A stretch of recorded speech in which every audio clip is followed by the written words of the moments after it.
السلام عليكم ورحمة الله وبركاته. وحشتوني جدا جدا من الفيديو اللي فات. اللهم صل وسلم وبارك على سيدنا محمد وعلى آله وصحبه أجمعين.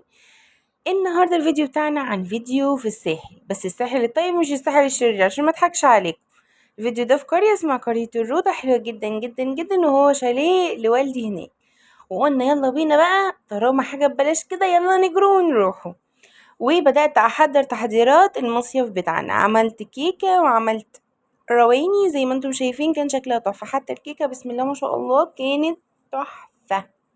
وبدأنا كده نحضر هدومنا، وطبعا يا صيف يا صيف، وحضرنا كمان أغاني الصيف، ويلا بينا نروح نبلبط بقى في الايه، في الساحل الطيب.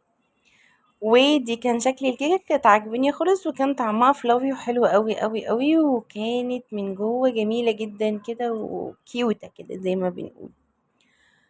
وكمان الرواني كانت حلوة قوي. ان شاء الله هحط لكم الطرق بتاعتها بإذن الله في فيديو مخصص ليها وننزلوها بإذن الله.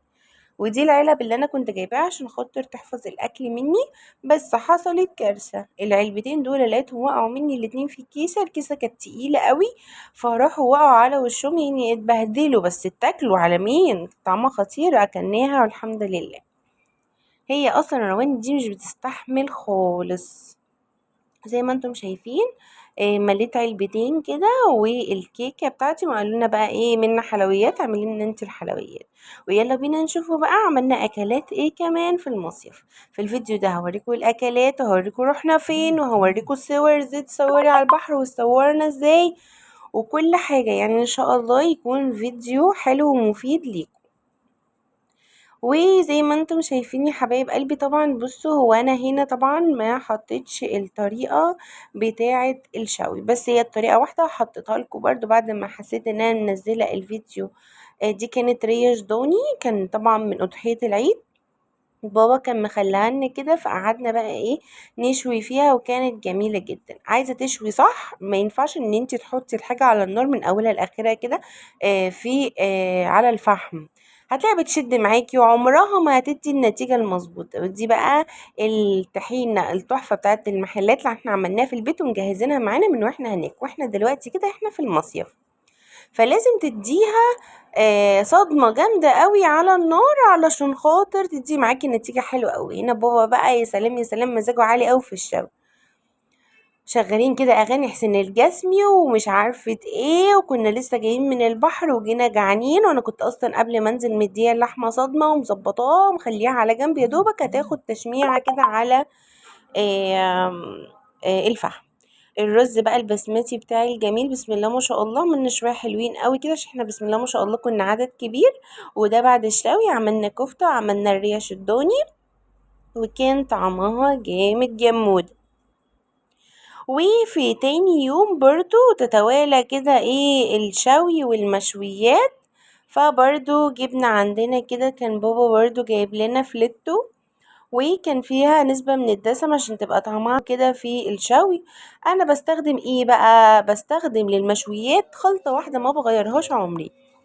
كان بصلاية، طماطميتين اتنين بس ما بكترش عن كده، وقرنين فلفل حامي، لو عايزة تحطي عندك اطفال ما تحطيش براحتك.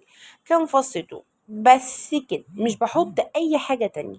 حطي بقى توابلك اللي هي ملح وفلفل وحبهان باودر، تزودي عن كده بلاش، يعني بلاش بقى الناس تحط كزبرة تحط بهارات لحمة وكلام من ده، لا بتغير طعم اللحمة، خاصة اللحمة نضيفة وجميلة. عندي كده طبعا بما ان احنا ما عندناش كبة في المصيف، فاخدت كله في الخلاط وبدأت احطه على مصفى. وبعد ما خلطته كويس قوي هبدأ ان انا اصفي كويس جدا جدا جدا بالمصفى العادية خالص بتاعتنا، يعني مش ايه، مش حاجة هتوقفنا، يعني مش موجودة عندنا الكبة فبنستخدم حاجة تانية. انا عايزة مية الخلطة دي، مش عايزة اي طفل ينزل فيها، انا عايزة المية بس. بهاراتي بحط شوية سكر، مبحطش ملح نهائي نهائي. الملح ده وانتي بعد ما تديها صدمة كمان على النار زي ما بندوها، حطي شوية ملح هتبقى جميلة وزي الفل معاكي. اهو زي ما انتم شايفين كده. هبدأ بقى احط عندي الحبهان البودر والفلفل الاسمر، وهنا ماما كانت مصرة برضو ان هي تحط اللي هي تتبيلة مشويات، بس انا والله ما كنتش عايزة احطها خالص، لانها خلي بالكم مش بتفرق في الطعم نهائي، بل بالعكس بحس انها بتغير طعم اللحم. بس حطينا شوية صغننة، وطبعا بنحط شوية خل حلوين جدا، وهنحط شوية من الزيت، شوية من الزيت كده اهو، وشوية خل، ودي الخلطة عندي جاهزة وجميلة وزي الفل. بعد ما خلصت ببدأ بقى كده ان انا اعصر. انا مش راضية اسرع لكم الفيديو عشان كل حاجة تكون واضحة بالنسبة لكم. بجد كانت ايام حلوة اوي، خاصة لما يكون معاكي اهلك وحبايبك كده بتفصلي. خاصة برضو لو انتي واحدة شغالة وتعبانة طول السنة، بتبقي محتاجة ان انتي تفكي عن نفسك، محتاجة ان انتي تطلعي، محتاجة ان انتي تشمي هوا. فيعني زي ما بيقولوا كده، الفلوس اللي الناس بقى بتقولك دي فلوسها كتيرة وتستكتر عليكي وطالعة مصيف، وبصي بتجيب ايه وبتعمل ايه ومش بتوفر في ايه والكلام من ده، ملهوش اي لازمة. ليه؟ لان اللي انت بتوفريه عشان خاطر تمتعي نفسك ده، انت بتوفريه اصلا وبتروحي بيه لدكاترة نفسيين بيتعبوا نفسيتك اكتر، بل بالعكس مفيش دكتور نفساني بيريحنا.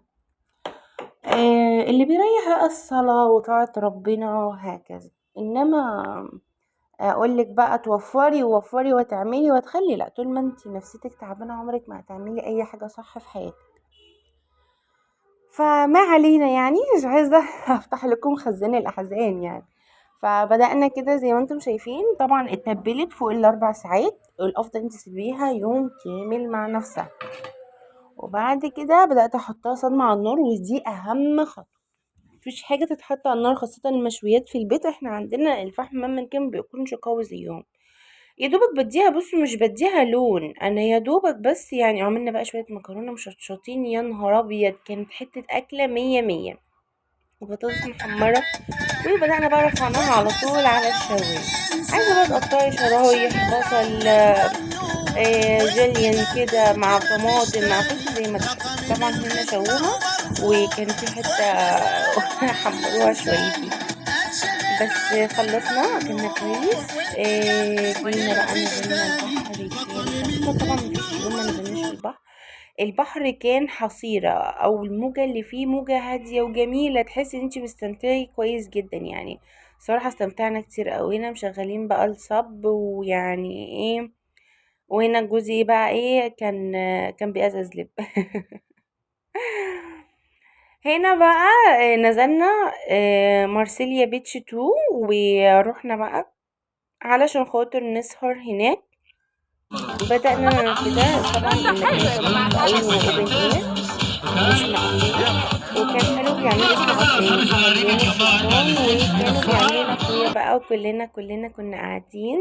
بتاع المنيو بيسألنا. كان في بقى حاجات انمي كتير للأولاد، طبعا بيفرحوا جدا بالحاجات دي. كان في فقرات جميلة جدا، يمكن دي الحاجة الوحيدة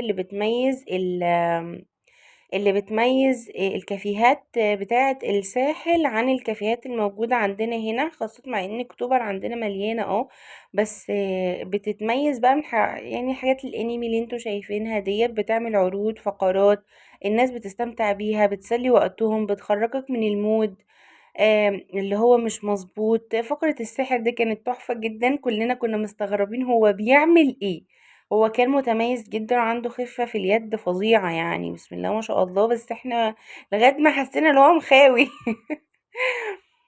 فالصراحة استمتعنا، كانت قعدة حلوة خاصة مع ناس بتحبهم، بجد القعدة بتبقى جامدة جدا جدا جدا.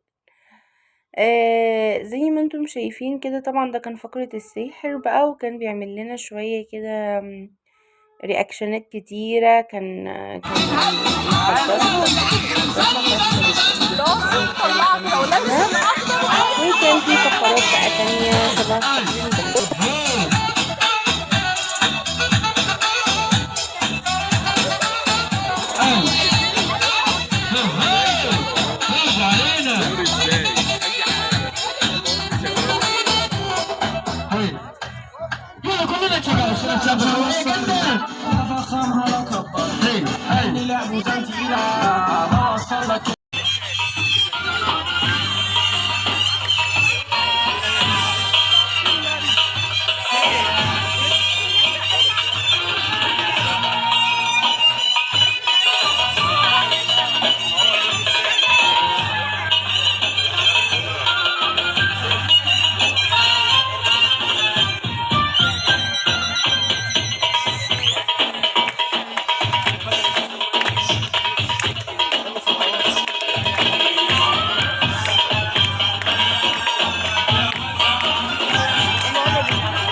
هنا بقى كان هناك بسم الله ما شاء الله يعني الزلابية بتاعتهم او العوامة زي ما بتسموها كان طعمها غريب يعني.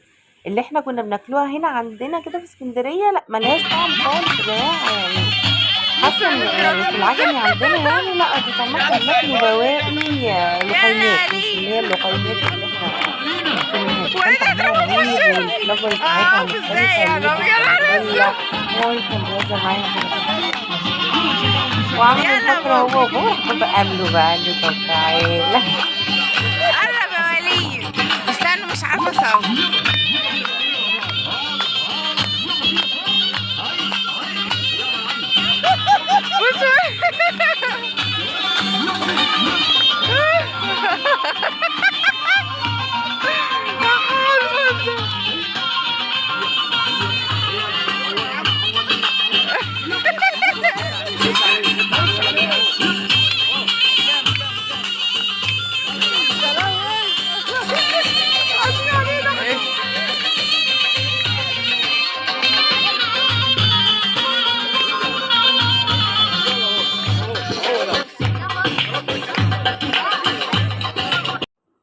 هنا بقى اتصورنا كام صور مع المانجا كده عشان كانت المانجا هناك غالية جدا.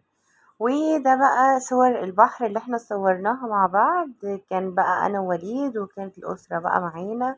وكان الصراحة يعني الجو حلو جدا. البحر ما كناش عايزين نطلع منه خالص من كتر ما هو هادي جدا والموج جميل وفي نفس الوقت نضيف جدا وحلو قوي. صورنا بقى كده عملنا فوتو سيشن على البحر بس يعني بالايفون يعني مش مخليناش حد يصورنا.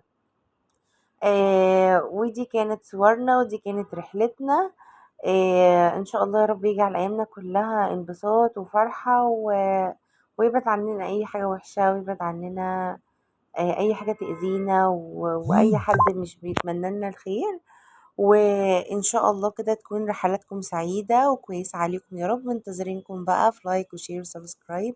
بحبكم جدا جدا في الله واستنوني في الفيديو الجاي وشوفوا كمان عايزين نعمل فيديوهات عن ايه كمان وهنعملها لكم على طول. والسلام عليكم ورحمة الله وبركاته.